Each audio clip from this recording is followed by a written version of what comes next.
بسم اللہ الرحمن الرحیم۔ معزز ناظرین، مستی اینڈ فن کی جانب سے آپ کو السلام علیکم اور بہت ساری نیک تمنائیں۔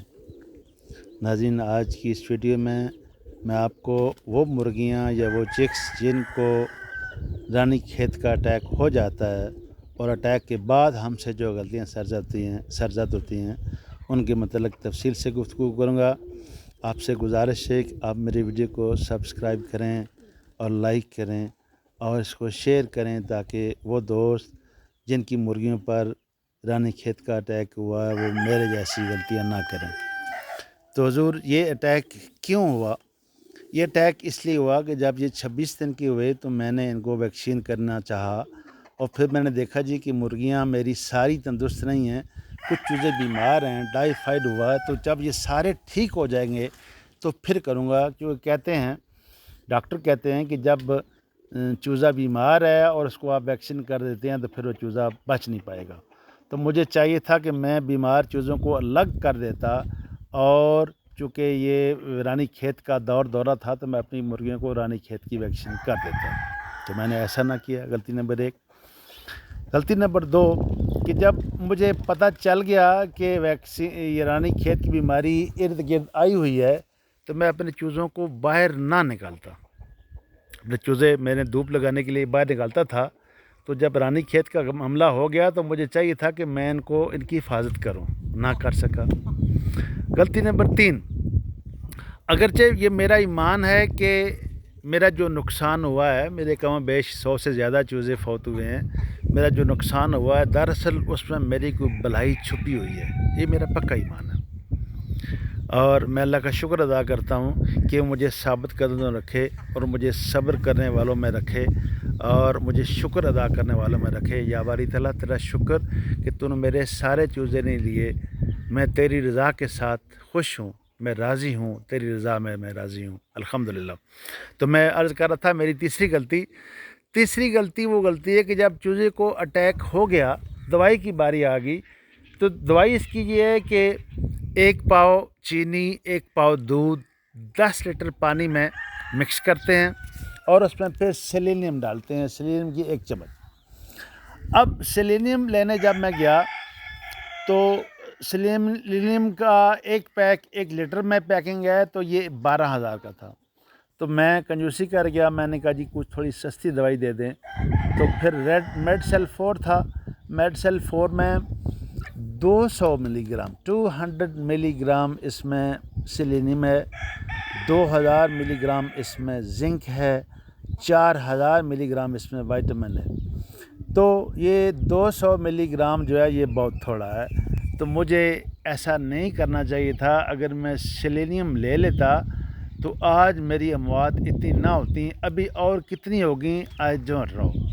دعا کریں کہ میری چوزوں کی اموات اور نہ ہوں، اور ہمارے رمضان میں ہم نے جو ٹوٹی پھوٹی عبادات کی ہیں اللہ تعالیٰ وہ اپنی بارگاہ میں قبول کرے، اور ہم سے جو غلطیاں سرزد ہوئی ہیں اللہ تعالیٰ ہمیں ان کو ہماری ان غلطیوں کو معاف فرما دے۔ ہمارے ماں باپ، ہمارے عزیز و اقارب جتنے بھی ہم سے بچھڑ گئے ہیں، اللہ تعالیٰ ان کو جنت کے اعلیٰ مقام جنت میں اعلیٰ مقام عطا فرمائے۔ تو ناظرین، گفتگو بات کر رہے تھے کہ ہماری تیسری غلطی، تو وہ جو سیلینیم میں نے نہیں لی، تو آپ سے گزارش ہے کہ آپ کی مرغیوں پر اگر خدا نخواستہ یہ اٹیک ہو جائے تو آپ سیلینیم لیں، آپ میڈسیل 4 پہ اکتفا نہ کریں۔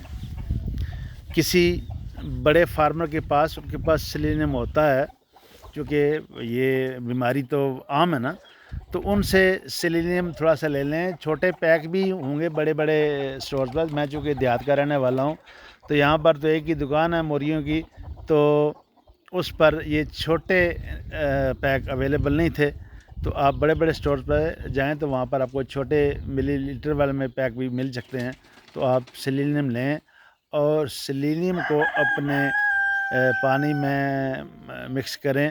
یاد رکھیں کہ اگر کچھ بھی نہ ہو تو دودھ اور پانی تو آپ پلانا شروع کر دیں نا، دودھ ملا پانی، یہ ان کو پلاتے رہیں، لیکن دودھ اور چینی کی مقدار یہ یقین کریں کہ کم ہو۔ شیرہ زیادہ ہو تو چوزے کو لگ جاتی ہے، پیچس لگ جاتے ہیں، جس سے پھر چوزہ اور کمزور ہو جاتا ہے۔ تو آپ نے پانی میں چینی کم ملانی ہے، یعنی کہ 10 لیٹر میں 1 پاؤ چینی، اور دودھ کی مقدار بھی کم رکھنی ہے، 10 لیٹر میں 1 پاؤ دودھ۔ تو یہ غلطی نہیں کرنی ہے میری طرح۔ تو میں نے 2 غلطیاں کی، بڑی میجر غلطیاں، کہ سیلینیم نہ لی اور چوزوں کو اپنا کمرے میں بند نہ کیا۔ غلطی نمبر 3 کہ وہ چوزے جو دیکھتے ہو آپ کے کھا پی نہیں سکتے، نڈھال ہیں، ان میں چلنے پھرنے کی قوت نہیں ہے، تو آپ پھر ان کو اپنے ہاتھوں سے تھوڑا سا پانی پلا دو، تھوڑی سی خوراک کھلا دو۔ ہو سکتا ہے جو 20 اموات ہوئی ہیں ان 20 میں سے 10 اموات ہوتے ہیں۔ تو یہ غلطی بھی مجھ سے ہوئی کہ میں نے کسی چوزے کو اپنے ہاتھ سے نہیں پلایا نہ کھلایا، جس نے پی لیا اس نے پی لیا، جس نے کھا لیا اس نے کھا لیا۔ اور غلطی نمبر 4 کہ جب چوزا بیمار ہو جاتا، آپ نے دیکھ لیا کہ چوزا بیمار ہو گیا، تو چوزا جو بیمار ہے، جو زیادہ نڈھال ہے، بیٹھا پڑا ہے، جب چوزے پر یہ اٹیک ہوتا ہے نا تو آپ کا چوزا پر نیچے پھینک کر بیٹھ جاتا ہے، کچھ کھانا پینا نہیں چاہتا، آپ اس کو اٹھائیں گے تو وہ گرم ہوگا، یعنی کہ اس کو بخار ہوتا ہے، تو بخار کی وجہ سے اس سے گلے میں بھی خراش ہوتی ہے، اور وہ آپ گلا دیکھیں گے تو گلے میں اس کی اپنا گلا خراب آپ کو نظر آئے گا۔ تو آپ اس چوزے کو فوری طور پر شفٹ کریں۔ تو یہاں تک آپ نے ویڈیو دیکھی، آپ کو ویڈیو پسند آئی تو اس کو شیئر کریں۔ آپ کا بہت بہت شکریہ۔